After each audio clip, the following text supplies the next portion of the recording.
Por otro lado, señor presidente, en tema de dimensión social, yo sé que usted es un hombre muy humanitario y hemos traído otros casos de personas de origen indígena, campesinos, que han sido liberados a partir de que se exponen aquí los casos.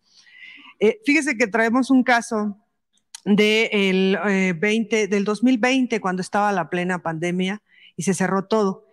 Son de tres jóvenes, todos son de Chiconcuac, todos son humildes, son originarios de pueblos indígenas. Sus padres pues empezaron a dedicar a la producción de dulce, negocios pequeñitos, y pues que los padres hacían la producción y los hijos salían a venderlos. Se viene la pandemia, cierran todo, se acabó la vendimia y pues bueno, se van a trabajar con un arquitecto que vamos a omitir su nombre para no estigmatizarlo, porque también desafortunadamente a su sobrino lo involucraron en un delito que no se cometió. Estamos tan seguros que no se cometió que incluso tenemos pues las pruebas, porque resulta que el 11 de noviembre del 2020 llegan a una construcción que estaban remodelando una casa y llegaron policías del Estado de México y de Tenancingo en el Estado de México, y resulta que dan la orden que apaguen las cámaras. Llegaron, ya traían en la camioneta de los policías municipales de Tenancingo, ya traían detenido al sobrino del arquitecto, lo traían mojado y pues visiblemente torturado. De ahí detienen a otros dos jóvenes enfrente del arquitecto y de los demás pues personas que estaban trabajando en la remodelación de esta casa. Uno de ellos es Dani Humberto Núñez, el otro es Marcelo López Vázquez, y se los llevan. Antes de llevarlos a la comisaría de Tenancingo, se los llevan a un paraje y que está junto a un lugar que se llama, o es conocido como La Ladrillera, y resulta que los empezaron a torturar durante media hora. Todo esto está documentado también por la CNDH y que también ya nos dieron contestación y nos entregaron la documentación, porque resulta que estuvimos pidiendo acceso a la información en el Estado de México y la Fiscalía General del Estado de México pues nos negó toda información y nosotros tuvimos pues que empezar a buscar y empezar a añadir a hilar todos los cabos sueltos. Resulta que cuando se los llevan ya detenidos, los acusan de un primer delito, que es por robo con lujo de violencia con agravio a una mujer. Pero aquí va lo interesante del caso, porque el que estaba en el MP en ese entonces, hoy se encuentra detenido en la prisión que es conocida, me parece, como el Salistre, o el Salitre, algo así, en el Estado de México, y está detenido ese MP por nexos con grupos delictivos y también por el tema del crimen organizado y también fabricación de delitos. Y resulta que cuando el abogado, la primera abogada que le pone derechos humanos a estos jóvenes, empieza a hacer su trabajo como abogada de oficio, se da cuenta pues que no coincidían los horarios y las fechas. La primera abogada pudo hablar con la supuesta víctima, y digo supuesta porque también resulta que sin el consentimiento de la supuesta víctima habían ingresado o agregado, mejor dicho, en la carpeta fabricada del primer delito, su credencial de lector, así como también el nombre de un abogado que incluso también el abogado denunció por usurpación ay, se me fue. Bueno, el chiste es de que pusieron su cédula profesional sin consentimiento de él, nunca estuvo presente. La señora ni siquiera conoce Chinconcuán, donde señalaban el primer delito que los acusaban. Se les declara inocentes por falta de pruebas, pero resulta que nunca los dejaron en libertad y los mantuvieron incomunicados.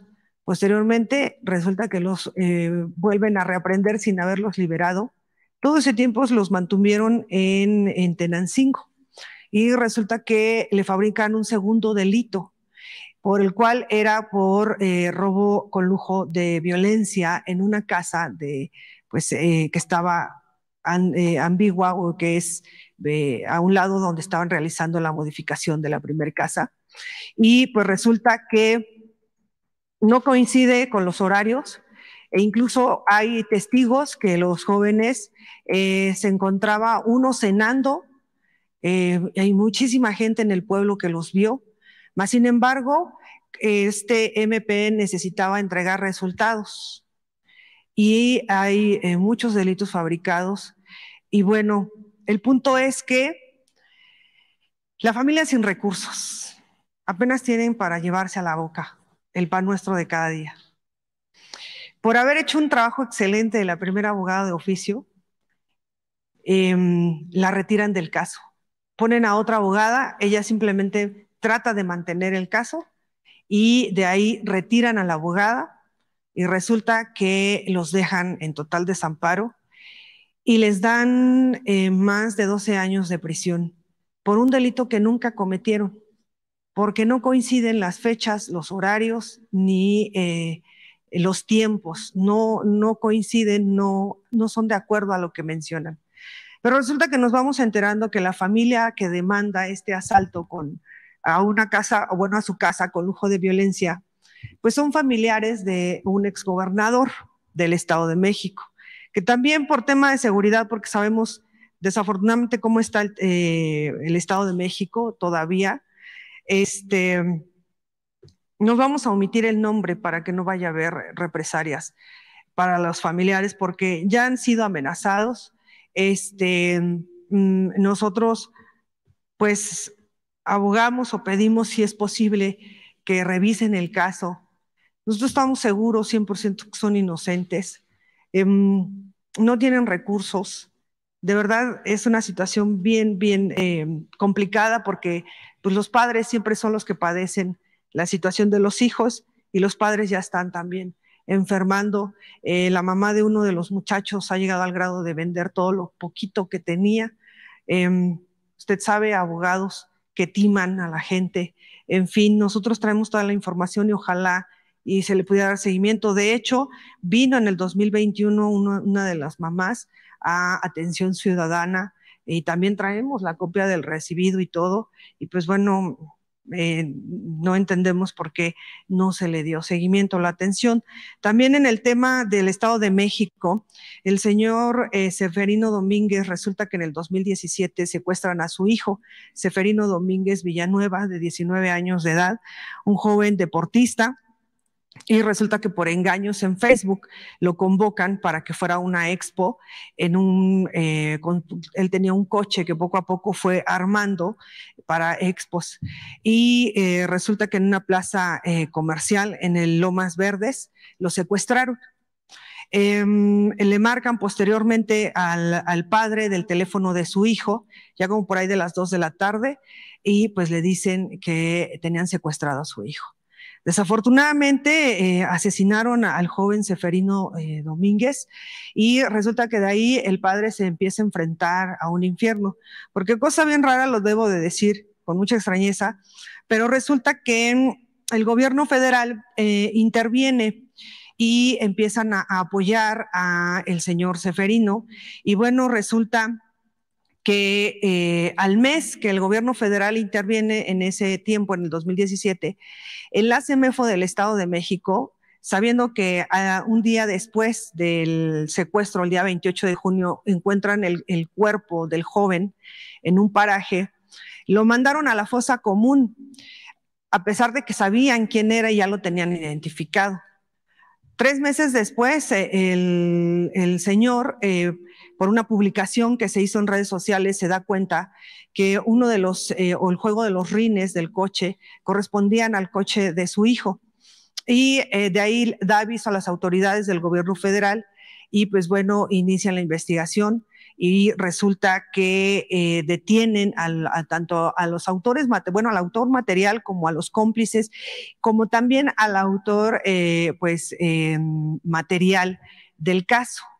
Pero resulta que un juez que ya ha sido aquí señalado en varias ocasiones es el juez que pidió que si en 24 horas no se sostenía el caso de Ovidio Guzmán, que lo tenían que liberar. A ese juez me refiero, al que liberó también a un operador financiero de un cártel también. Resulta que de una manera muy extraña suelta, les da prisión domiciliaria a 3 personajes claves en este secuestro.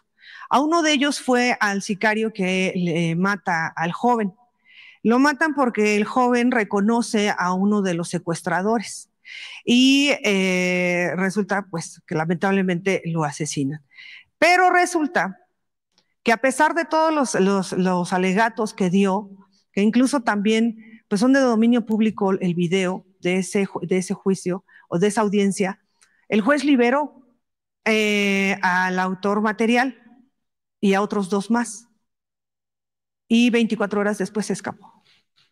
Nosotros hasta donde pudimos llegar con la investigación, el joven porque es un joven que asesina al hijo del señor, al joven Ceferino, ya ha hecho trabajos con anterioridad.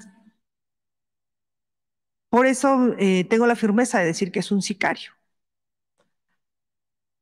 Pero también nos venimos a topar que no es la primera vez que este tipo de hechos se están llevando en la Fiscalía General del Estado de México. Fabrican delitos, siempre con los más desamparados y los más vulnerables. Y este juez no es la primera vez que ejerce este tipo de hechos, porque resulta que el que le arrebató la vida al joven Ceferino Domínguez tiene nexos con un cártel que está peleando la zona en el Estado de México. Y no es el primer trabajo que hace, llevan varios. Y bueno, también contamos con la información, hay que saber ser prudentes. Y pues bueno, por último, ya para terminar, resulta que el año pasado, a principios del año pasado, le expusimos precisamente al gobernador de Michoacán, porque también cubrimos gobernadores, el tema de una guionista que se llama Guadalupe Saavedra, en donde ella fue víctima de trata de blancas. Tenemos identificada la red, tenemos identificados los nombres, quién la encabeza, y resulta que también ya está detenido el que encabeza la red de trata de blancas, Amado Escobar. Está preso en un penal de Michoacán. Y resulta que la Fiscalía de Michoacán, nosotros documentamos y la misma documentación se le hizo llegar al gobernador y también pudimos entrevistar en prisión a Guadalupe Saavedra, en donde ella, a pesar de que cuando los detienen, junto con otra joven, confiesan que las tenían privadas de su libertad, era evidente los signos de tortura, las marcas que las tenían encadenadas de pies y manos. Aún así, la Fiscalía General de Michoacán les fabricó el delito y les dieron 12 años de prisión, porque resulta que la Defensoría en Michoacán, pues es más fácil decirles vete por abreviado, porque no puedes salir a investigar tu caso, por muy burdo que se escuche, pero así es, que luchar por la libertad de gente inocente. Después de que expusimos este caso, el gobernador de Michoacán se puso a investigar el caso y otros casos más. Afortunadamente se logró la liberación de la guionista Guadalupe Saavedra, pero resulta que sus hijos siguen en esta red de trata de blancas, donde se mueven normalmente en Guanajuato. La guionista ya fue a Guanajuato, pero resulta que en la Fiscalía General de Guanajuato no quieren atender el caso. Yo personalmente fui a Guanajuato, pero resulta que ni siquiera existían las fichas de localización. Son 3 niños. Una de ellas es niña, tiene 15 años. Y los otros, uno tiene arriba de 10 años y el otro 17 años. También tenemos identificada a la supuesta familia. ¿Por qué? Porque esta red de trata de blancas trabaja como el tema de enamoramiento. Y posteriormente le quitan a los hijos y las obligan a trabajar. Ya van casi 3 años que los niños están en posesión de esta red de trata de blancas y nosotros queremos pedir su apoyo. Contamos con la información. De hecho, también contamos con la última ubicación de esta red, porque también hay más mujeres y también ver si es posible que la otra mujer que venía con la guionista, pues es posible que se revisara su caso, porque también ella es víctima y también tienen a sus hijos, pero ella por temor se ha mantenido callada. De eso tenemos plena seguridad. Y también, pues bueno, pues agradecer pues el tema con el gobernador, porque fue el primer caso en el estado de Michoacán que se llevó con perspectiva de género. Y pues esto también es importante señalarlo. Y pues bueno, pues nada más por último, preguntar si van a regresar los patrullajes por parte de la Guardia Nacional en Jalisco y solamente para aclaración, los jóvenes del call center, su único pecado fue haber buscado un trabajo en un call center bilingüe que era bien remunerado a falta de oportunidades. Uno de ellos se fue de aquí de la Ciudad de México, se fue al estado de Jalisco para buscar mejor oportunidad, titulado la carrera de arquitectura bilingüe, todos también bilingües, y los estigmatizaron de una manera irresponsable, y esto fue por parte del gobernador Enrique Alfaro cuando se atrevió a decir que trabajaban en cosas ilícitas. Ellos ni siquiera tenían idea. Y también estoy segura de eso porque le hemos estado dando puntual seguimiento en el medio de comunicación y también tuve la oportunidad de hablar con los padres de alguno de los fallecidos y en donde también cabe mencionar que los padres pues se han visto obligados a guardar silencio porque pues el argumento que les da la Fiscalía General del Estado de Jalisco, no solamente a ellos, sino a todos los familiares de desaparecidos, es que si dan declaraciones están entorpeciendo el caso. No puede ser posible que en el Estado de México, de manera histórica, nunca antes registrado, ha pasado el PAN, el PRI, ahora Movimiento Ciudadano, y se ha dado el asesinato de un exgobernador, se ha dado el asesinato de 3 funcionarios de alto nivel, se han dado, o sea, el Contralor del Estado, que era consejero estatal del Partido Morena de Puerto Vallarta, y el que se encargaba de llevar todo el tema de, pues, supuestamente era el que llevaba las agendas de materia de seguridad del Estado. Ninguno ha sido resuelto, todos los casos han sido cerrados, sin detenidos, y también no puede ser posible que en un estado nos hayan estigmatizado de una manera tan brutal, porque somos el estado número 1 en materia de desaparecidos, somos la fosa clandestina más grande de todo el país.